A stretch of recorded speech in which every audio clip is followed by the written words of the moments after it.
Je suis une fille de 16 ans, et cette histoire s'est déroulée en juillet 2019. Moi, mes parents et mes 2 sœurs étions à une réunion de famille qui se passait à un lac où nous avions l'habitude d'aller. Cela faisait plusieurs années que nous n'y étions pas allés. J'étais donc très excitée à l'idée d'y retourner.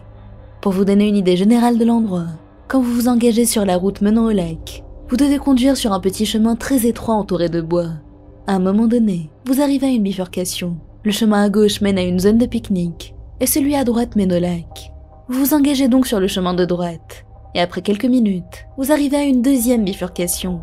L'un des chemins mène à une entrée du lac, et l'autre mène à une seconde entrée qui donne sur l'autre côté du lac. Après cela, il faut encore quelques minutes de route pour arriver à la zone du parking.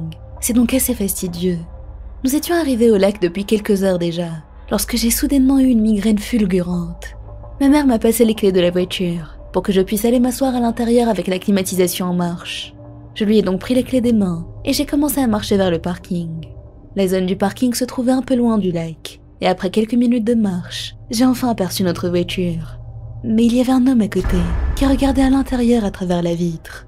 C'était un vieil homme tout maigre, avec des cheveux gris qui lui arrivaient à l'épaule, et il portait de vieux vêtements. Je me suis arrêtée de marcher et je lui ai demandé « Monsieur, qu'est-ce que vous faites ?»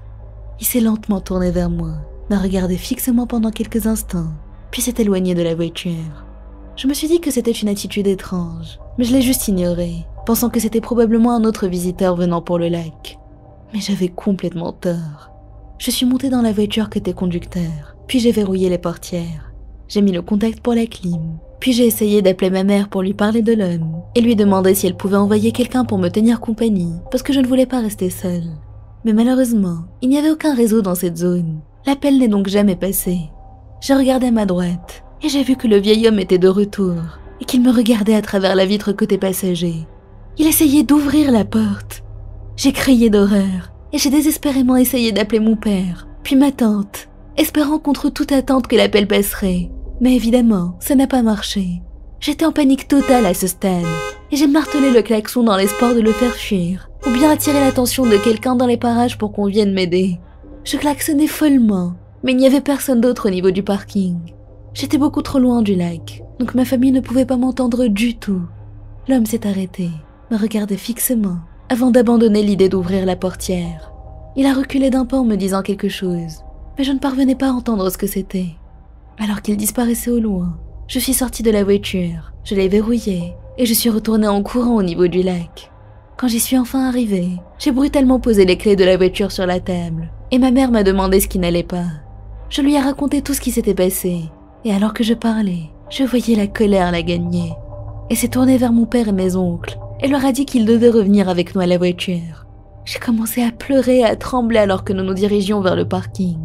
2 de mes oncles ont couru vers la forêt, et mon père a pris la voiture pour inspecter la route. Je ne pouvais rien faire d'autre que rester debout là, et pleurer à cause de la peur et du choc. Mes 2 tantes et ma grand-mère m'ont serré dans leurs bras, et m'ont rassuré du mieux qu'elles le pouvaient. Ma mère de son côté regardait à travers les vitres des autres voitures dans le parking, pour vérifier que l'homme ne s'était pas caché dans l'une d'elles. Mais elles étaient toutes vides, et il n'y avait aucune trace de l'homme. Quelques minutes plus tard, tout le monde était de retour, mais personne n'avait réussi à retrouver le vieil homme.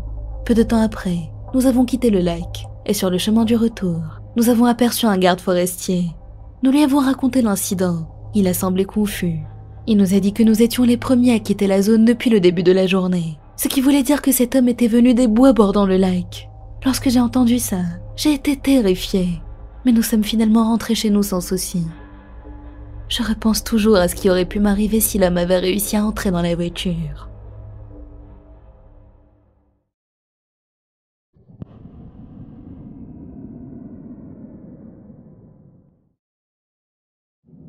Cette histoire se passe en Afrique du Sud, mon pays natal. Ce que je vais vous raconter s'est passé l'année dernière, au mois de juillet, juste après avoir fêté mes 18 ans. Il me restait encore 3 semaines de vacances avant de devoir retourner à l'école. Ma sœur a décidé de m'emmener avec quelques amis à KwaZulu-Natal, pour un voyage au cœur d'une chaîne de montagnes. Il y avait moi, ma sœur qui s'appelle Kate, et mes 3 amis, Ashley, May et Anna. Le dernier endroit que nous avions visité avant d'aller vers les montagnes glaciales était un petit coin isolé du nom de Isandlwana. C'était le lieu où l'armée Shaka Zulu avait combattu les Britanniques, faisant beaucoup de victimes. Nous y sommes arrivés aux alentours de minuit. Puisqu'il n'y avait absolument aucune sécurité, nous avons décidé d'explorer un peu les lieux et jeter un coup d'œil aux milliers de tombes placées un peu partout sur le terrain. Il se faisait très tard, j'ai donc suggéré d'arrêter là pour le moment et de trouver un endroit où passer la nuit. Nous avons donc installé notre tente, et c'est à ce moment-là que ma sœur a sorti une boîte de son sac. C'était la tristement célèbre planche Ouija. Nous croyons toutes au paranormal, aux choses invisibles que cache notre monde. Nous avons donc toutes les 5 accepté de jouer. Après tout, c'était l'endroit parfait pour faire ce genre de choses. Nous nous sommes installés près d'une des plus grandes tombes, et nous avons commencé la séance. Mais rien ne se passait, et la planche ne réagissait pas du tout. Perdant patience, ma sœur a retiré son doigt de la goutte, et à ce moment précis, l'objet a commencé à bouger de lui-même dans un mouvement circulaire, avant de s'arrêter sur des lettres bien précises pour épeler R, U, N, T, H, E, Y, A, R, E, H, E, R, E.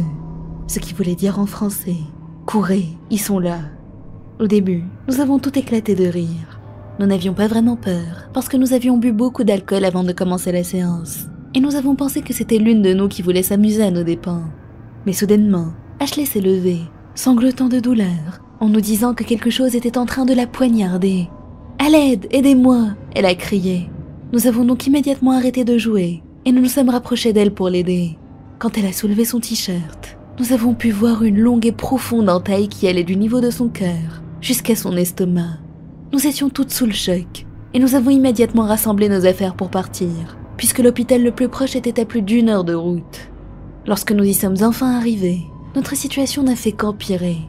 Nous ne connaissions que l'anglais, aucune de nous ne parlait une autre langue, et le personnel de l'hôpital était constitué uniquement de natifs zoulous, et ne parlait pas un mot d'anglais. Nous n'avons pas réussi à faire comprendre la situation aux infirmières, parce qu'aucune de nous ne comprenait l'autre, jusqu'à ce qu'on soulève le t-shirt d'Ashley pour leur montrer directement la blessure. Après quelques autres moments d'incompréhension, elles se sont enfin occupées de notre amie, en désinfectant sa blessure et en la bandant. Mais à notre grande surprise, lorsque nous nous sommes réveillés dans le van de ma sœur le lendemain matin, Ashley n'avait plus rien sur le ventre. C'était comme si tous les événements de la veille ne s'étaient jamais produits. Par la suite, quelqu'un nous a expliqué que cette blessure pourrait être la signature des Zoulous, qui ouvraient la poitrine de leurs victimes pour récupérer leur cœur et honorer ainsi le corps qu'ils venaient de tuer, pour le préparer à l'au-delà. Mais au final, qui sait ce que c'était réellement? À présent, plus d'1 an plus tard, aucune de nous ne sait ce qui s'était passé ce jour-là. Je vais désormais à l'université, et les filles sont toujours mes plus proches amies. Ce souvenir devient de plus en plus distinct avec le temps, et je me surprends parfois à penser que nous avons peut-être simplement halluciné. Mais la seule chose certaine, c'est que je ne toucherai plus jamais à une planche Ouija de ma vie.